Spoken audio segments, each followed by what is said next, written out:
All right, let's talk about guilt, blame, and punishment. A bunch of my favorites, and probably yours too. So things go wrong. Things go wrong in our lives, and basically what I want to do is I want to look at when things go wrong, what happens in our relationships, and what happens in our relationship with ourselves.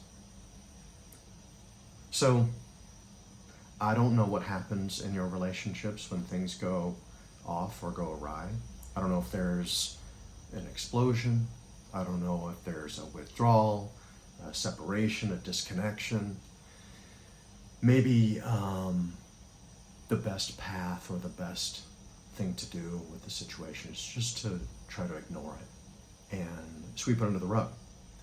That's a common thing to do. And I see each and every one of those in the conversations I have with my clients and with friends and in my own relationship often. So here's an example. I have a client, and when things go wrong, I never do this, of course. When things go wrong, he just blames other people. He blames everyone else, and it's always somebody else's fault. And what I want to think about for just a second here is, what does this get him?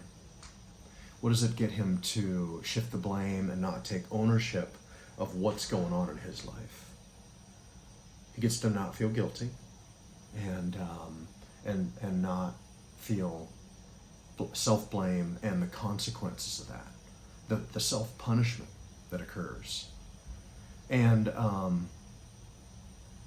so we all have our own way of dealing with things when they don't go the way we plan for them to do, when things go in an unexpected way. And I don't know if this is your way, but I know it's common. I've done this. I still do it. Is when they don't go my way or the way that I intend them to, is I can end up in a pretty self-destructive state of self-blame and shame, and really just spiral down into a place where I'm really, really disconnected. And one of the ways to level up our relationships with others and ourselves is to continue working towards a more productive and more functional approach. And so the reason that I think that this is a good idea is, and I say this, what it's all about is connection and love and greater intimacy. So the argument here is blame and shame and all of that does not lead to intimacy and connection. And what I want to look at is, what are the ways that we could communicate about a situation without blaming and without needing to shame someone or ourselves,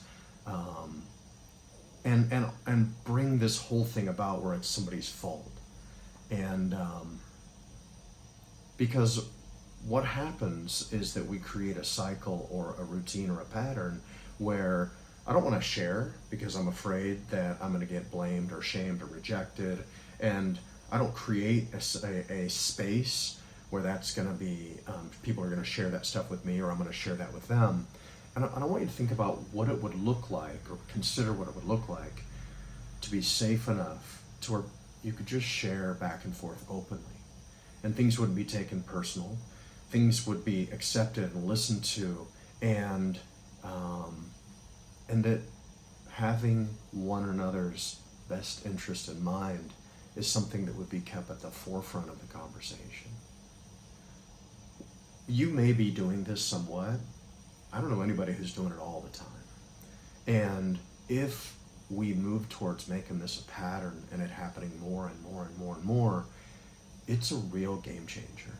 It's a real game changer to create space where I can feel free, everyone can feel free to own their own life and their own experiences and their own power, and just, instead of creating a situation where disconnection occurs, where greater intimacy occurs. So where I could share that these are all of the parts of me, and another person could share this is all of the parts of them, and that there's a sense of safety and freedom where we can own the different parts of ourselves, and then we can look at what we can do to create more love and more trust and more connection, more intimacy, and more of whatever else it is that you're looking for.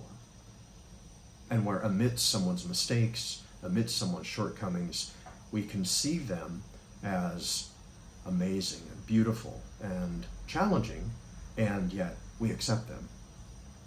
And that they see us for who we are, amazing, beautiful, challenging, and we feel accepted too. So here's the opportunity for you, the deeper cut. And that is, who is the person, your favorite person that you like to blame? You like to put your stuff on, play the victim, and when things go wrong, it's their fault. And I want you to do this. It could be a couple different ways. I want you to figure out who is the person outside of you that you do this to, and then if it's you, I want you to think about if this is you too. And what I want you to, the next question is, what would it take to work towards a relationship with them that was made better by letting go of blame? And then I want you to think about, how would you start a conversation with them to achieve greater intimacy? Thanks for your time. Have a great day.